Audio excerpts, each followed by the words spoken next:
Assalamualaikum warahmatullahi wabarakatuh.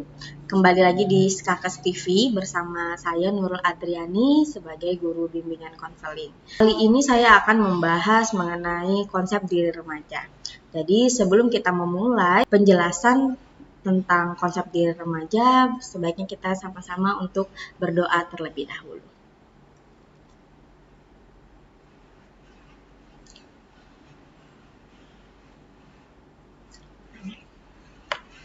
Baik, sekarang kita masuk ke materinya, konsep diri remaja.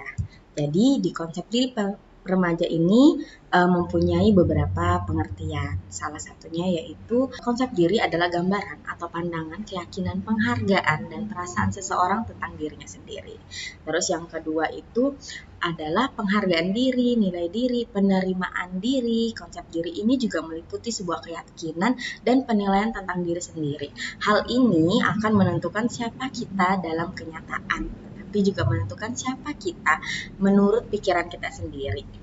Apa yang dapat kita lakukan menurut pikiran kita sendiri dan menjadi apa menurut pikiran sendiri. Itu menurut Bruns. Gitu. Terus yang ketiga, konsep diri adalah pandangan individu mengenai siapa diri individu, dan itu bisa diperoleh lewat informasi yang diberikan oleh orang lain gitu. Jadi konsep diri itu ada beberapa pengertiannya. Jadi gimana kalian memandang diri kalian sendiri, gimana kalian bersikap untuk diri kalian sendiri, terus kalian juga mendengar beberapa informasi dari orang lain tentang diri kalian gitu. Terus di sini ada komponen konsep diri. Yang pertama gambaran diri. Jadi gambaran diri ini bagaimana kamu tuh bersikap terhadap tubuhmu, baik sadar ataupun tidak sadar. Jadi meliputi performance, potensi tubuh, persepsi dan perasaan tentang ukuran dan bentuk tubuh. Jadi gambaran diri kalian melihat seperti apa gambaran diri kalian gitu. Terus yang kedua, ideal diri. Jadi ideal diri ini persepsi individu tentang perilakunya yang disesuaikan dengan standar pribadi yang terkait dengan cita-cita. Jadi idealnya diri, bagaimana kalian itu mempersepsikan diri kalian. Kalian tuh mau jadi apa nanti, cita-cita kalian tuh apa nanti, bagaimana kalian mengidealkan diri kalian sendiri gitu. Terus yang ketiga, harga diri. Harga diri itu penilaian individu terhadap hasil yang dicapai dengan cara menganalisa beberapa jauh perilaku. Jadi kalau misalnya kalian merasa harga diri kalian seberapa, bagaimana kalian menganalisa sendiri diri kalian mengenai harga diri kalian gitu ya. Jadi mungkin beberapa dari kita ada yang harga dirinya ngerasa tinggi banget, ada yang biasa aja gitu. Tapi sebaik-baiknya orang ya pasti harus menghargai diri sendiri gitu. Karena kalau kalian bisa menghargai diri kalian sendiri, insya Allah kalian bisa menghargai orang lain juga. Terus yang keempat di sini ada peran diri. Peran diri itu pola perilaku, sikap, nilai, dan aspirasi yang diharapkan individu berdasarkan posisinya di masyarakat. Jadi sedikit banget contohnya kalau buat kalian yang sekolah, peran diri kalian di dalam kelas dia seperti apa gitu. Mungkin di antara kalian ada yang ketua kelas, ada yang sebagai murid biasa aja, tapi mungkin ada yang biasa tapi kalian bisa ada jiwa-jiwa pemimpin, kira-kira seperti itu. Jadi peran kalian seperti apa? Kalau di kelas mungkin contohnya yang mencolok itu ketua kelas. Jadi dia benar-benar tahu kalau misalnya peran dia sebagai ketua kelas, atau mungkin bisa juga gini, misalnya peran kalian sebagai di rumah seperti anak, ya kalian bersikap anak. Peran di rumah di sekolah misalnya kalian sebagai ketua kelas, kalian bisa bersikap lebih tegas gitu. Terus kalau misalnya kalian perannya di luar sekolah sama teman-teman lebih santai mungkin. Nah, kira-kira seperti itu ya. Jadi kalian harus tahu peran diri kalian. Terus yang kelima ada identitas diri. Jadi identitas diri ini kesadaran akan diri pribadi yang bersumber pada pengamatan dan penilaian sebagai sintesis semua aspek konsep diri sebagai sesuatu yang utuh. Jadi identitas diri itu bagaimana caranya kalian sadar akan pribadi kalian. Kalian itu seperti apa? Kalian mengetahui tentang diri kalian. Kebanyakan sih memangnya kalau misalnya kita tanya contohnya saya nanya ke murid-murid itu biasanya kalian kenal nggak sama diri kalian tuh sikapnya selalu jawabannya kan yang bisa menilai kita itu orang lain gitu. Tapi kan masalahnya di sini ketika kalian bisa mencerna seperti apa saya, jadi kalian tuh akan lebih mudah menghadapi suatu mungkin masalah gitu, karena kalian tahu sikap kalian, diri kalian tuh seperti apa, dan mungkin dengan kalian mengetahui tentang diri kalian, kalian tidak mudah untuk ngomongin orang yang sembarangan gitu, karena kalian bisa memposisikan diri kalian juga. Nah, di sini sehubungan dengan konsep diri, beberapa hal mulai berkembang pada masa remaja, antara lain pengetahuan tentang diri sendiri bertambah, harapan-harapan yang ingin dicapai di masa depan muncul, terjadi penilaian diri atas tingkah laku dan cara mengisi kehidupan. Jadi selama kalian menjalani hidup, kalian mulai meranjak menjadi seorang remaja, kalian pasti akan bertambah pengetahuannya tentang diri kalian, harapan-harapan kalian yang ingin dicapai, itu pasti tanpa mungkin kalian sadari itu ada. Itu timbul sendiri. Jadi kalian mungkin ada yang bisa, memang sih rata-rata belum bisa untuk cukup dewasa mengambil sikap, tapi biasanya kalian bisa menjadi lebih dewasa, sedikit lebih dewasa dan sedikit mengerti, ada yang seperti itu. Jadi kalian pengetahuan kalian tentang diri kalian biasanya bertambah gitu seiring berjalannya diri kalian dari anak-anak menuju remaja gitu. Oke, 3 dimensi konsep diri. Jadi di sini yang pertama itu pengetahuan tentang diri sendiri. Jadi dalam benak pikiran seseorang itu telah memiliki data tentang siapa dirinya. Semakin banyak tahu tentang deskripsi diri, maka semakin baik konsep dirinya. Jadi, di sini ada contohnya. Saya Hartini, kelas 1 SMK, pendiam, mudah tersinggung, pintar, jago matematika, hemat, setia, kurang pede, taat beribadah. Wawasan tentang diri ini semakin lama semakin luas sesuai dengan dinamika konsep diri kalian. Jadi, di sini contoh di sini Hartini ini berarti dia sudah mengerti tentang dirinya. Gitu. Jadi mungkin di antara kalian pasti masih banyak yang berkata, saya nggak tahu tentang diri saya. Yang tahu itu kan orang lain yang bisa menilai, seperti yang tadi saya bilang gitu kan. Cuman masalahnya, gimana kamu bisa mengerti orang lain kalau kamu aja nggak tahu tentang dirimu gitu. Jadi sedikit banyak kalian harus sadari, oh diri saya itu seperti ini. Jadi kalian bisa sedikit banyak misalnya mencegah, jika saya begini pasti akan menimbulkan masalah gini. Jadi kalian tahu kalian harus berbuat seperti apa, karena kalian sadar diri bahwa saya misalnya, saya orangnya pemarah. Jadi kalau sudah tahu pemarah kan kalian nggak mungkin menyebabkan sekitar kalian mungkin ngomongnya sembarangan, menyinggung. Kalian juga bisa sedikit lebih banyak, mungkin sedikit banyak bisa menjelaskan ke teman kalian. Misalnya kalau saya ini orangnya pemarah ya, jadi kalau misalnya baru kenal mungkin tolong dimengerti kalau saya mungkin mudah marah, selalu marah, bisa lebih kalian nggak usah ambil hati karena memang saya orangnya udah kayak gini gitu. Mungkin itu yang dari sisi yang nggak baiknya. Atau mungkin kalau misalnya kalian sangat-sangat sabar, kalian tahu ya emang saya sabar, tapi hati saya misalnya kayak nggak nerima, nolak gitu kan. Tapi di hadapan orang kalian bisa ngerasa kayak terlihat sabar banget. Nah itu kan kalian juga harus tahu diri gitu. Gimana sih saya ini sebenarnya? Kalau kalian sabar-sabar ujung-ujungnya membuat kalian stres sendiri kan bahaya gitu. Nah itulah pentingnya kalian harus tahu tentang diri kalian. Supaya apa? Supaya kalian bisa mengerti orang lain juga. Kalian mengerti tentang diri kalian juga. Kalau sedikit banyak sih kalau ibu bilang, kalau kalian tahu tentang diri kalian, itu justru akan mengurangi masalah-masalah pribadi yang akan berdampak pada kalian, karena kalian sadar bahwa saya orangnya seperti apa gitu. Jadi kalian bisa mengurangi sedikit resiko permasalahan yang bisa terjadi sama kalian gitu. Terus yang kedua, pengharapan terhadap diri. Jadi di sini disebut juga dengan diri ideal, yakni harapan kalian, kemungkinannya kalian akan menjadi apa nanti, idealnya kalian. Jadi setiap orang itu punya beda-beda ya, diri idealnya itu beda-beda. Ada yang berharap menjadi pengusaha yang sukses, ada yang menjadi akuntan yang jujur, ada yang psikolog yang takwa. Sebaliknya ada pula orang yang ingin meraih popularitas dalam bermasyarakat, contohnya politikus yang adil, pengusaha yang dermawan dan lain-lain. Jadi di sini kalau contoh di sini kan semuanya baik ya gitu.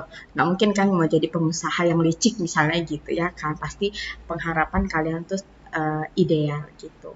Jadi kalian harus punya harapan di dalam diri. Jadi insya Allah kalau misalnya kalian sudah punya harapan terhadap diri, kalian akan berusaha dan kalian akan mencapainya dengan jalan yang baik. Karena insya Allah usaha kalian itu akan menuju ke hasil juga yang baik gitu ya. Terus yang ketiga, penilaian terhadap diri sendiri. Jadi disadari atau tidak, setiap saat kita selalu menilai diri sendiri. Khususnya menilai setiap tingkah laku. Contoh, tingkah laku belajar saya menghasilkan rapor 5,5. Ini berarti gagal. Mengapa bisa terjadi? Hasil penilaian antara harapan yang dibentangkan dengan fakta yang ada dalam diri kalian, menghasilkan rasa harga diri. Jadi semakin lebar ketidaksesuaian antara harapan dan kenyataan diri, sebaliknya orang yang hidup mendekati standar harapan hidupnya menyukai apa yang dikerjakan, maka akan semakin tinggi dirinya, rasa harga dirinya gitu. Jadi penilaian kalian terhadap diri sendiri. Bagaimana kalian bisa menilai diri kalian sendiri gitu kan? Karena kalian harus sadar atau nggak sadar, mau atau nggak mau, sebaiknya harus menilai diri kalian sendiri. Karena apa? Itu membantu kalian untuk merubah konsep diri kalian dari yang misalnya agak buruk gitu ya, ke yang lebih baik lagi gitu. Mungkin yang sudah baik menjadi sangat-sangat baik gitu. Jadi kalian harus selalu berusaha untuk menilai diri kalian sendiri. Bagaimana sih ya diri saya, apakah saya sudah melakukan yang terbaik gitu. Misalnya kayak belajar, contoh kecilnya, misalnya ini dapat 70, maunya 80, atau mungkin misalnya sudah dapat 80 tapi saya mau meningkat lagi nih 90, sama kayak kehidupan, kira-kira seperti itu. Jadi ketika kalian sedang berbuat tidak baik, misalnya kayak kalau misalnya contoh kecil di rumah ya, malas membantu orang tua. Oh, hari ini saya sangat malas membantu orang tua. Sebaiknya berikutnya kalian harus lebih baik lagi membantu orang tuanya gitu ya. Terus selanjutnya kita bisa melihat konsep diri dari 4 sudut pandang, yakni yang pertama, konsep diri positif atau tinggi dan konsep diri negatif gitu. Jadi menurut Brooks dan Emmart 1976, orang yang memiliki konsep diri positif menunjukkan karakteristik sebagai berikut. Jadi ini contoh-contohnya: merasa mampu mengatasi masalah, merasa setara dengan orang lain, menerima pujian tanpa rasa malu, merasa mampu memperbaiki diri, kemampuan untuk melakukan proses refleksi diri untuk memperbaiki perilaku yang dianggap kurang gitu. Jadi kalau misalnya kalian konsep dirinya positif, ya seperti yang tadi, kalian mampu mengatasi masalah. Makanya tadi sudah Ibu jelaskan, kalau kalian mampu untuk mengerti tentang diri kalian, otomatis kalian sedikit banyak mungkin bisa untuk mengurangi masalah sama kalian. Dan juga seperti ini, kalian mampu mengatasi masalah kalian sendiri. Terus kalian merasa setara sama orang lain. Kalau kata anak sekarang itu insecure ya. Jadi kalian gak insecure sama orang lain. Terus kalian menerima pujian dengan baik. Kalian ngerasa mampu untuk memperbaiki diri menjadi lebih baik dan lebih baik lagi gitu. Nah, sedangkan orang yang memiliki konsep diri yang negatif itu menunjukkan beberapa karakteristik seperti peka terhadap kritik, terus bersikap responsif terhadap pujian, cenderung merasa tidak disukai orang lain, mempunyai sikap hiperkritik. Hiperkritik itu suka melakukan kritik negatif ya, secara berlebihan kepada orang lain. Terus yang kelima, mengalami hambatan dalam interaksi dengan lingkungan sosial. Jadi kalian kalau misalnya kalian konsep dirinya negatif itu, pasti lingkungan kalian juga menjadi tidak baik. Karena seperti ini tadi, kalian cenderung merasa tidak disukai, kalian merasa kalian suka mengomentari orang lain, tapi kalian tidak sadar bahwa seperti apa diri kalian gitu. Kalian mengalami hambatan untuk sosial dengan orang-orang lain gitu. Jadi kalian sebaiknya berusaha lebih baik lagi dan mempunyai konsep diri yang positif. Karena sudah pasti dari kata-katanya aja udah negatif, berarti perilakunya, kehidupan sehari-harinya juga pasti akan tidak baik karena kalian berlebihan gitu ya. Kalian sering merasa tidak disukai, kan itu nggak baik ya. Jadi kalian negatif aja pikirannya sama orang gitu kan. Nah, itu yang harus sangat kalian hindari ketika kalian berada di suatu lingkungan gitu. Contohnya dalam kelas, di sekolah, atau mungkin kalian ikut berbagai macam ekskul, kan itu kalau misalnya kalian seperti itu kan agak susah ya masuknya gitu. Kalian susah bersosialisasi gitu ya. Jadi mulai saat ini kalian harus selalu belajar untuk mempunyai konsep diri yang positif. Oke, terus yang kedua di sini ada konsep diri fisik dan konsep diri sosial. Jadi sudut pandang ini membedakan pandangan diri kita sendiri atas pribadi kita dan pandangan masyarakat atas pribadi kita. Jadi bagaimana kalian memandang orang lain di lingkungan pribadi kalian, mungkin lingkungan sekolah, dan bagaimana kalian beradaptasi memandang situasi di lingkungan bermasyarakat, mungkin di rumah, seperti itu ya. Terus yang ketiga ada konsep diri emosional dan konsep diri akademis. Dengan sudut pandang ini kita bisa membedakan pandangan diri sendiri yang dipengaruhi oleh faktor perasaan atau faktor psikologis yang secara ilmiah bisa dibuktikan. Jadi contohnya seperti misalnya kalian lagi nggak suka sama orang, gitu kan ya. Jadi kalian emosi, terus kalian bisa mandang seseorang itu dengan sisi negatif. Padahal kalian punya kayak permasalahan pribadi. Belum tentu orang itu sama orang lain juga seperti itu gitu kan. Mungkin sama kalian ada sedikit nggak baik, makanya kesannya jadi nggak baik juga gitu. Jadi kalian harus perhatikan kalau misalnya kalian punya masalah sama orang lain, jangan serta-merta atau kalian hanya mendengarkan. Misalnya dia menjelekkan saya, tapi dari orang lain kalian nggak dengar sendiri. Kalian termasuk omongan itu dan menganggap orang lain itu tidak baik juga. Jadi hal-hal seperti itu yang harus kalian hindarin. Jadi kalian harus mempunyai konsep diri yang positif. Terus yang keempat, konsep diri real dan konsep diri ideal. Sudut pandang ini membedakan diri kita yang nyata sebenarnya dan yang kita cita-citakan. Jadi kalau misalnya kalian punya cita-cita jadi pengusaha, atau misalnya kalau di sekolah ibu ini kan ada jurusan farmasi, perawat, sama TLM gitu. Mungkin cita-cita kalian mau jadi apoteker yang baik, mungkin punya apotek sendiri dan lain-lain. Yang TLM juga mungkin mau jadi bekerja di rumah sakit misalnya gitu. Terus kalau perawat menjadi perawat gitu kan. Cuman usahanya nggak ada gitu. Mungkin waktu kuliah juga males-malesan kan, itu nggak sesuai kenyataannya. Jadi kalau misalnya kalian punya cita-cita supaya real dengan nyata, berarti artinya apa? Artinya kalian harus berusaha dengan maksimal supaya cita-cita kalian akan menjadi kenyataan seperti harapan kalian. Jadi itu tidak menimbulkan masalah.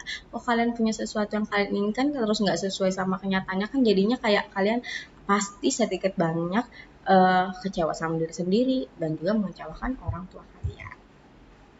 Gitu. Nah, selanjutnya ini ada faktor-faktor yang mempengaruhi perkembangan konsep diri. Yang pertama, konsep diri itu bukanlah bawaan lahir, jadi melainkan hasil belajar.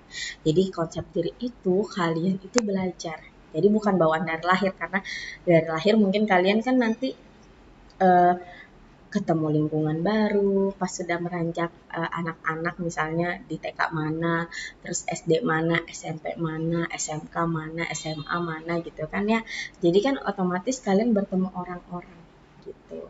Jadi berdasarkan pengalaman hidup, kalau seseorang yang akan menetapkan kesimpulan berdasarkan berbagai faktor. Jadi menurut E.B. Hurlock ini, seorang psikolog, faktor-faktor ini adalah bentuk tubuh, cacat tubuh, pakaian, nama, julukan, kecerdasan, taraf aspirasi, cita-cita, emosi, gengsi, terus status sosial, ekonomi, keluarga, teman-teman, dan tokoh atau yang berpengaruh. Nah, jadi konsep diri itu bukan bawaan lahir ya.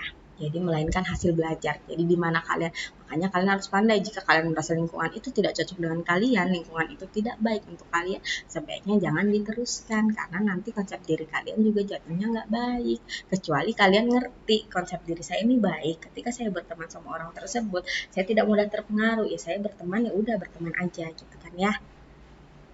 Jadi jangan sampai kalian itu ngerasa lingkungan saya yang paling baik juga, jangan kayak gitu juga gitu. Jadi tetap terus menerus kalian harus belajar ya, terus menerus menjadi lebih baik, menjadi pribadi yang lebih baik, mempunyai konsep diri yang lebih baik gitu. Terus yang kedua, apabila sebagai faktor yang cenderung menimbulkan perasaan positif, bangga, senang, maka muncullah konsep diri yang positif. Jadi kalau kalian pribadinya positif, otomatis di lingkungan yang positif, untuk otomatis konsep diri kalian akan terbentuk menjadi positif. Terus kalau pada masa kanak-kanak kan seorang biasanya cenderung menganggap benar apa saja yang dikatakan oleh orang lain. Jika seseorang anak merasa diterima, dihargai, dicintai, maka itu akan menerima konsep dirinya positif. Tapi sebaliknya, jika orang-orang yang mempengaruhi sekelilingnya, orang tua, guru, orang dewasa, itu teman-temannya, ternyata meremehkan, merendahkan, mempermalukan, dan menolaknya, maka pengalaman itu akan disikapi dengan negatif. Nah gitu. Jadi muncullah konsep diri negatif. Nah buat kalian yang ngerasa mungkin waktu kecil konsep dirinya dikelilingi orang yang seperti tadi, kalian ngerasa direndahkan, sebenarnya dipermalukan gitu ya. Mungkin siapa tahu ada yang berada di lingkungan seperti itu waktu kecil, sehingga mungkin tumbuh kembangnya kalian selalu berpikir negatif ke orang lain. Nah mulai saat ini bisa dirubah. Kalian bisa berkumpul dengan orang yang lebih positif, kalian bisa belajar banyak dari orang-orang yang punya pemikiran-pemikiran positif gitu, berkumpul dengan orang-orang yang baik, lingkungan yang baik. Jadi hal-hal yang membawa konsep diri kalian ke negatif itu bisa menjadi positif ya. Nah, di sini ada proses pembentukan konsep diri. Jadi konsep diri itu terbentuk melalui proses belajar. Sama halnya sama tadi ya. Jadi intinya itu kalian harus belajar bagaimana caranya menjadi pribadi yang lebih baik. Bagaimana konsep diri kalian itu ke arah yang lebih positif gitu. Jadi kalian harus banyak belajar dari lingkungan kalian ya. Jadi di sini menurut Johari Window atau jendela Johari, mengembangkan konsep Johari ini sebagai pewujudan sebagaimana seseorang berhubungan dengan orang lain yang digambarkan sebagai sebuah jendela. Jadi ini terdiri dari metrik 4 sel. Masing-masing sel itu menunjukkan daerah self, diri kalian, baik yang terbuka maupun yang disembunyikan. Keempat sel tersebut diantaranya ada daerah publik, daerah buta, daerah tersembunyi, dan daerah yang tidak disadari. Jadi di sini ada konsep Johari Window atau jendela Johari yang menggambarkan pengenalan diri kita. Ada 4 jendela, yaitu yang pertama jendela terbuka. Jadi jendela terbuka itu hal-hal yang kita tahu tentang diri kita, tapi orang lain pun tahu, misalnya keadaan fisik kita, profesi kita, asal daerah kita, dan lain-lain. Terus yang kedua itu ada jendela terbuka. Jendela terbuka itu hal-hal yang mengenai diri kita yang kita tahu tapi orang lain tidak tahu, misalnya perasaan kalian, pendapat kalian, kebiasaan tidur, dan lain sebagainya. Terus yang ketiga itu jendela buta. Hal-hal yang kita tidak tahu tentang diri sendiri tapi orang lain tahu. Jadi misalnya hal-hal yang bernilai positif dan negatif tentang pribadi kalian. Nah itu tadi ada beberapa hal yang kalian harus tahu bagaimana diri kalian. Mungkin tanpa kalian sadari ada beberapa hal yang orang lain tahu tapi kalian tidak sadar gitu ya. Terus yang keempat ada jendela gelap atau hal-hal yang mengenai diri kita tapi kita sendiri maupun orang lain itu tidak tahu. Nah itu adalah misteri. Jadi percaya nggak percaya mungkin dalam kehidupan kita memang ada namanya misteri dalam kehidupan kita ya. Terus di sini jika kita ingin benar-benar mengetahui siapa diri kita, maka kita harus membuka jendela tersebut selebar mungkin. Jadi beberapa jendela yang tadi sudah kita bahas. Karena semakin kita membuka lebar jendela itu, maka kita akan semakin mengerti siapa diri kita. Jadi ada beberapa cara di sini untuk kita dapat membuka jendela kita selebar mungkin. Yang pertama, cobalah untuk selalu terbuka pada orang lain. Jadi jangan menjadi orang yang munafik atau berlagak diri kita itu perfect. Dengan adanya keterbukaan, maka teman-teman kita pun akan bisa terbuka dengan kita gitu. Jadi mungkin hal ini membuat kita lebih berpikir positif ke orang lain dan orang lain juga bisa berpikir positif ke kita gitu ya. Jadi mungkin ada beberapa hal yang harus kalian bisa lebih terbuka. Jadi kalian biasanya kalau orang suka menutup-tutupin segala sesuatu itu biasa banyak mendem dan akhirnya membuat diri kalian sendiri yang kayak aku kenapa ya gitu, kayak mendem, kayak nanti yang kena justru diri kita sendiri, bisa jadi stres gitu ya. Terus di sini ada bersikap apa adanya. Jadi kalian harus bersikap apa adanya senatural mungkin gitu ya. Jadi diri sendiri, jangan jadi orang lain ya. Jadi belajar untuk bersikap lebih natural dan menjadi diri sendiri. Dan di hadapan ini jadi orang siapa, di hadapan ini seperti apa gitu. Jadi jadi diri sendiri, menjadi anak yang baik, anak yang sopan, anak yang positif ya. Terus yang ketiga ini ada kalian harus menerima saran ataupun kritik dari orang lain.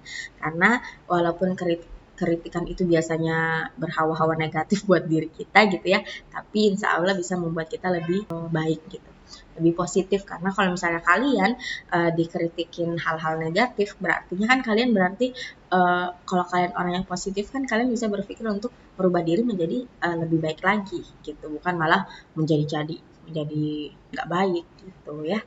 Terus yang keempat, cobalah untuk berteman dengan siapa aja. Jadi kalian harus berteman dengan siapa saja dalam arti lingkungan yang baik gitu. Karena itu membawa dampak yang positif buat diri kita. Kalau misalnya lingkungan kita baik, teman-teman kita baik, ngajak ke hal-hal yang baik gitu ya. Nah, itu tadi pembelajaran untuk konsep diri remaja. Jadi intinya kalian harus menjadi diri yang lebih baik lagi, mempunyai konsep diri yang positif gitu, menghindari hal-hal negatif, mempunyai lingkungan yang baik gitu. Jadi mulai saat ini berusahalah menjadi yang terbaik, berkumpul dengan orang yang baik, lingkungan yang baik. Jadi kalian akan mempunyai konsep diri yang positif ya. Mudahan kalian bisa paham. Terus di sini ada evaluasi diri. Di sini biasanya saya kasih ke murid-murid saya gitu kan ya. Evaluasi diri, sebutkan dan jelaskan pengetahuan tentang diri kalian, ceritakan pengharapan kalian, berikan penilaian terhadap diri kalian. Nah, jika kalian berkenan yang sudah menonton ini, boleh kalian tulis komen di bawah. Sekalian belajar tentang kalian, seberapa tahu sih tentang diri kalian gitu ya. Boleh tulis di kolom komentar materi tentang konsep diri remaja. Oke, baik, mungkin sekian dulu materi ini dari saya. Semoga apa yang telah saya sampaikan bermanfaat buat kalian semua, menjadikan bahan untuk kalian belajar menjadi remaja yang lebih positif, yang lebih baik gitu ya, dan kalian bisa mempunyai atau tercapai pengharapan dan cita-cita kalian dengan usaha kalian masing-masing gitu ya. Mungkin itu aja yang bisa saya sampaikan kali ini. Terima kasih banyak. Dan jangan lupa yang saya bilang tadi, ada evaluasinya. Jika kalian berkenan sekalian belajar tentang diri kalian sendiri, seberapa tahu kalian tentang diri kalian, boleh tulis di komentar di bawah ini ya. Nanti setelah nonton boleh langsung komentar. Baik, sekian dari saya. Wassalamualaikum warahmatullahi wabarakatuh.